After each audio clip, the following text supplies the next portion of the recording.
de los movimientos que más van a influir en la consolidación del México moderno después de la Guerra de Independencia fue la Reforma Liberal. Transformó la estructura social, económica y política del país y separó el Estado de la Iglesia Católica. La Reforma Liberal cambió la vida de los mexicanos. ¿Pero qué representó para las mujeres? ¿Cómo participaron ellas en esta transformación? Para muchas mujeres, la reforma significó una gran ruptura. Empezar a participar en la vida pública y aspirar y alcanzar opciones de educación que no habían tenido antes.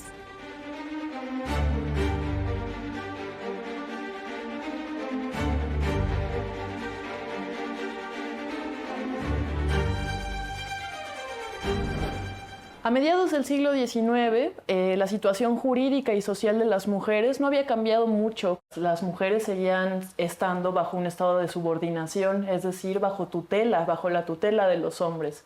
En términos de la mentalidad social que primaba en aquella época, pues lo que seguía siendo, digamos, el régimen social de la mentalidad, pues era la moralidad cristiana, que sobre las mujeres dictaba o imponía toda una serie de valores y una serie de comportamientos, ¿no?, asociados a los valores cristianos y católicos del recato, la obediencia, muy importante, el decoro, la castidad, la abnegación, todas estas actitudes tradicionalmente femeninas que todavía se esperaba de ellas.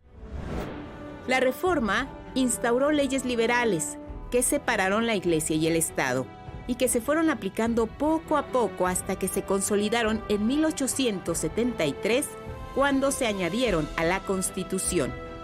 Así, se rompió con la Iglesia, que había dirigido las vidas y destinos de los mexicanos y novohispanos por muy largo tiempo, pero en especial de las mujeres.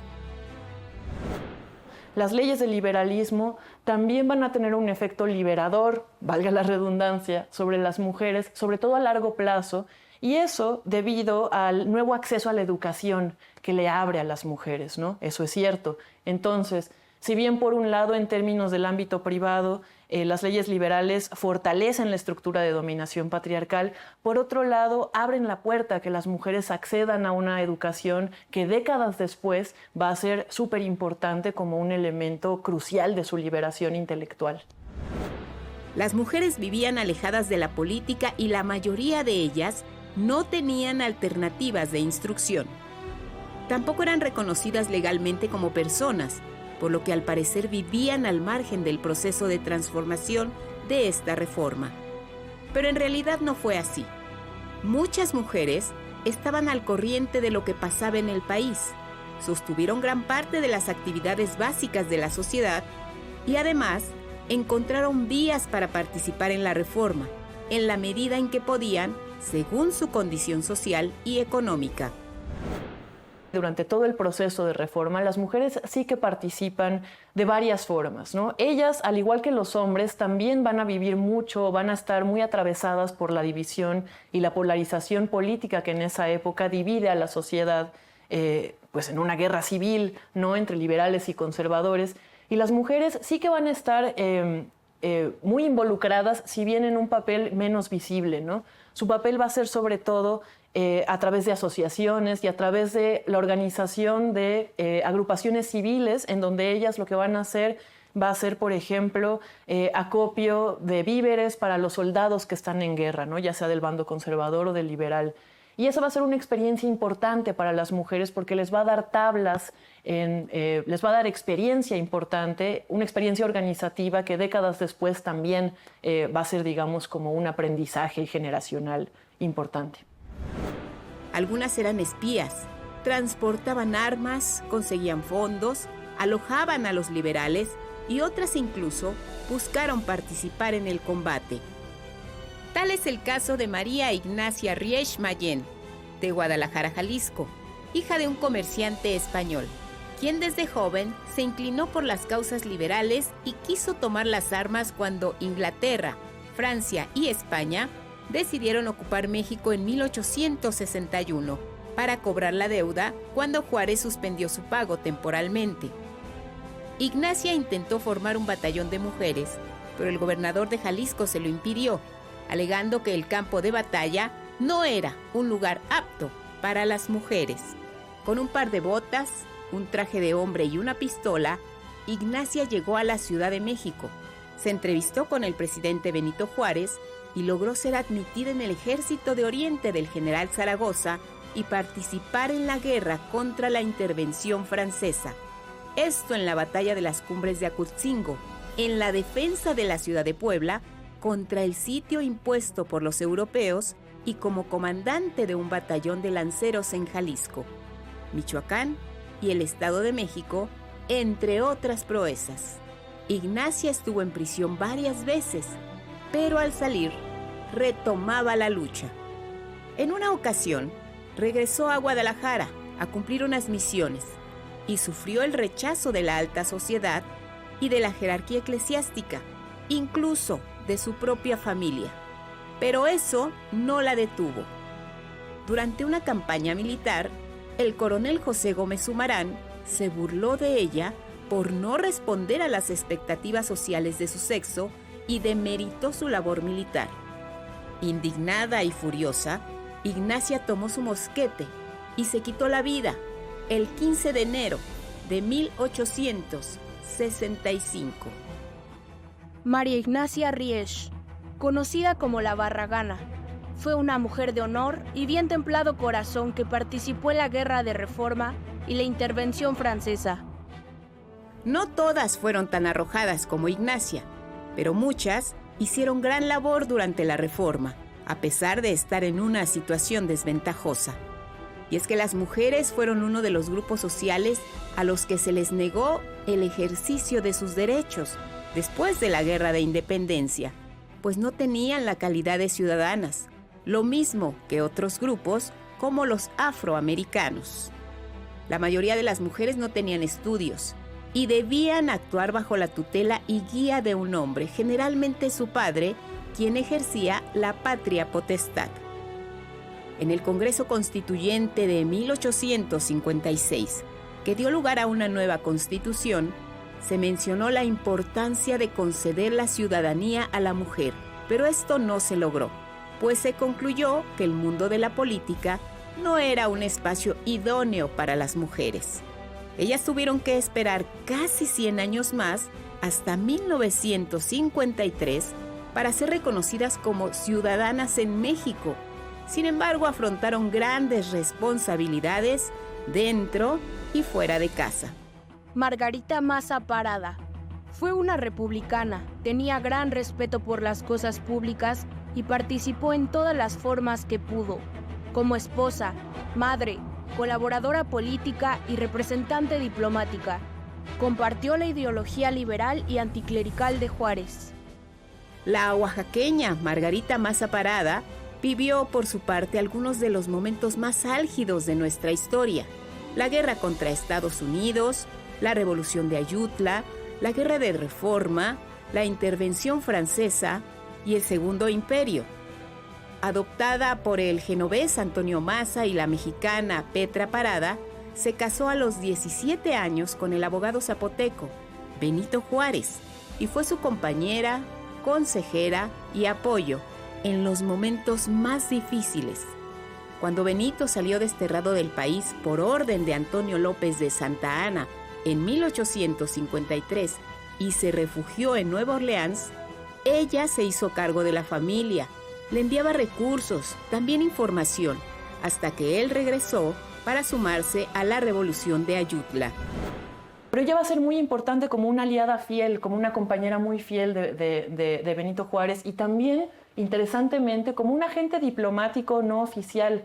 Es conocido que durante los años de la intervención francesa, cuando estaba aquí el Segundo Imperio y Juárez estaba huyendo con el gobierno por el norte de la República, pues Margarita Maza estaba en Nueva York con toda la familia de Juárez y ella era mucho la que se encargaba de mantener la cercanía o los buenos términos que hacían falta entre el juarismo, digamos, el gobierno constitucional de México y el gobierno de Estados Unidos, porque Margarita Maza iba a reuniones como con los políticos estadounidenses importantes de allá. Entonces, aunque ella no podía tener un cargo como diplomática, Durante la intervención francesa, Margarita creó la Junta Principal Proveedora de Recursos y Donativos en beneficio de los hospitales de sangre del Ejército de Oriente. Después, cuando Maximiliano instauró su imperio, Margarita se fue con sus hijos a Estados Unidos. Allá, tuvo el apoyo del presidente Andrew Johnson, quien nunca reconoció a Maximiliano como gobernante. Cuando la causa republicana triunfó, Margarita regresó a México con su familia y recibió homenajes en todos los lugares por los que pasó en su camino a la capital. Ya aquí, colaboró para implantar la técnica lancasteriana en la educación y presidió la Junta de Beneficencia de la ciudad. Murió al inicio de 1871. Juana Catarina Romero, mujer oaxaqueña, tehuana, conocida por sus habilidades de comercio, su patriotismo e inclinaciones liberales, así como las aportaciones que hizo en favor de la educación de las mujeres en su estado natal. Entre las distintas mujeres que desempeñaron papeles de importancia durante la Reforma, se encuentra la oaxaqueña Juana Catarina Romero, que fue espía, gran comerciante, cacica, filántropa y empresaria.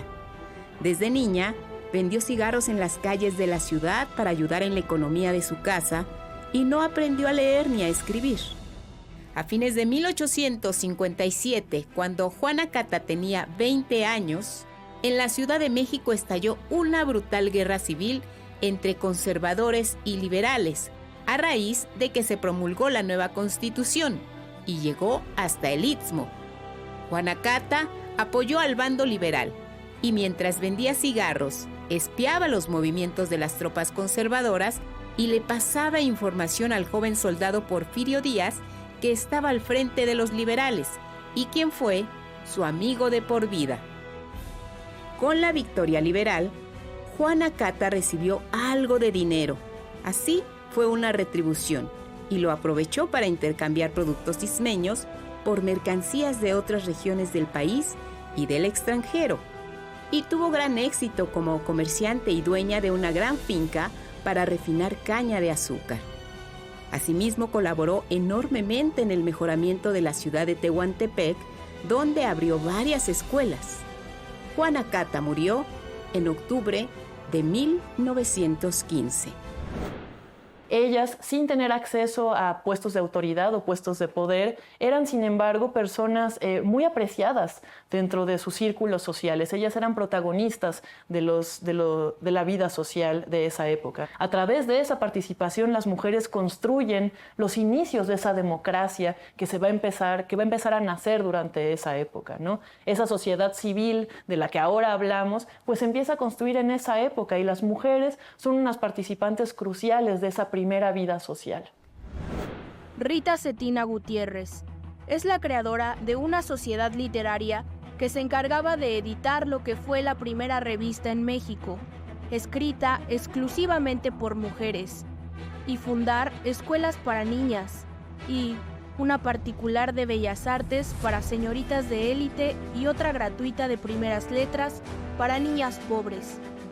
A pesar de todos los obstáculos que enfrentaron durante la Reforma, también hubo mujeres que fueron maestras o escritoras, como la maestra Rita Cetina Gutiérrez, quien se dedicó a la enseñanza para niñas y jóvenes de Yucatán y también a generar, redactar y editar proyectos literarios que estimularon a las mujeres a leer y escribir en México. Rita Cetina Gutiérrez nació en Mérida, en una familia de la élite yucateca, ligada a la política y a la milicia, y recibió educación privada, algo común entre las mujeres acomodadas de la época.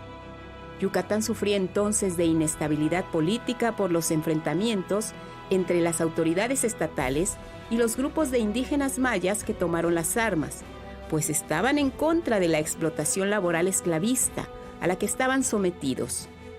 Rita, que era poeta y ensayista de distintas publicaciones, fundó la Sociedad Literaria y de Beneficencia La Siempre Viva y editó la revista del mismo nombre, que fue la primera en México escrita por y para mujeres.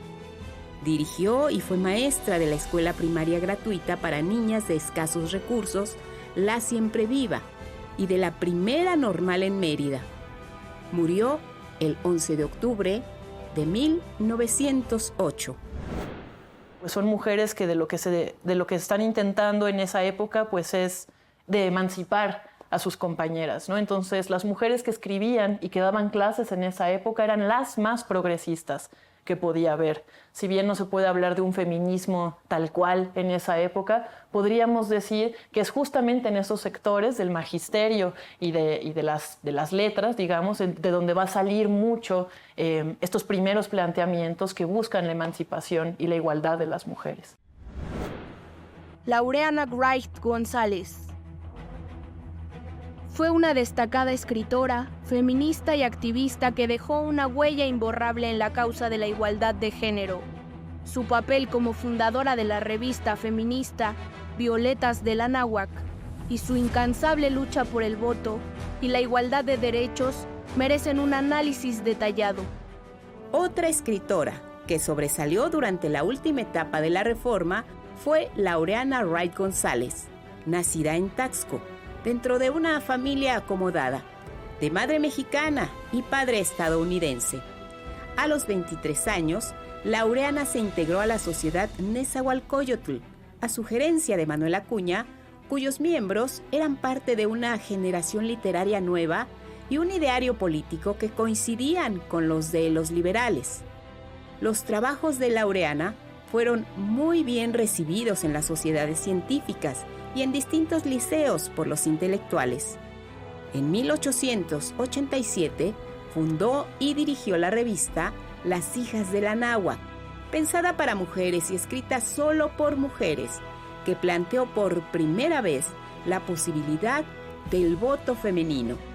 La revista fue nido de escritoras que colaboraron con artículos, semblanzas, biografías y ensayos de opinión literaria, ciencias exactas y naturales, y muy pronto cambió su nombre por el de Violetas del Anáhuac. Laureana fundó la escuela y asilo para obreras El Obrador, Luz y Trabajo, que además de cuidar a los hijos de las trabajadoras, ofrecía talleres de diversos oficios. Murió en la Ciudad de México el 22 de septiembre de 1896.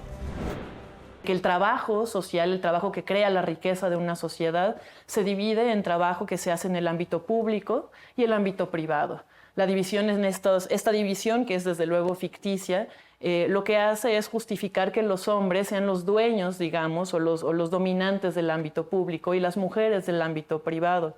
Entonces, con esta ideología, darle derechos políticos a las mujeres es desafiar a la naturaleza, porque la naturaleza ha hecho que las mujeres sean seres domésticos destinados, entre comillas, a maternar, a cuidar de la familia, a tener a los hijos y a educar a los hijos. Y por lo tanto, darles derechos políticos a ellas en la mentalidad de la época era irrumpir ese orden supuestamente natural que habían establecido los siglos, ¿no? Darles derechos políticos en esa época se veía como masculinizar a las mujeres, como sacarlas de su hábitat natural y por lo tanto perturbar el orden social, ¿no? Fueron muchas las mujeres que participaron en el proceso de transformación de la Reforma. Y aunque no gozaban de los derechos que tenían los hombres, lograron actuar, ya fuera secretamente o de manera pública, para abrir brecha en el camino de la igualdad y la justicia durante la segunda mitad del siglo XIX. Hacia el final del siglo, además, lograron ver surgir nuevas opciones educativas para ellas, lo que les iba a permitir empezar a actuar de forma distinta y participar de muchas maneras en los enormes cambios que se avecinaban. En la medida en que el interés de nuestro presente se siga cultivando, pues podremos encontrar más huellas que nos hablen de este pasado olvidado, que es el de las mujeres, con este doble olvido, no solo el de la historia y el del pasado normal, sino el olvido doble o el olvido adicional que agrega pues el sesgo machista y patriarcal que ha tenido la historia a lo largo de las décadas.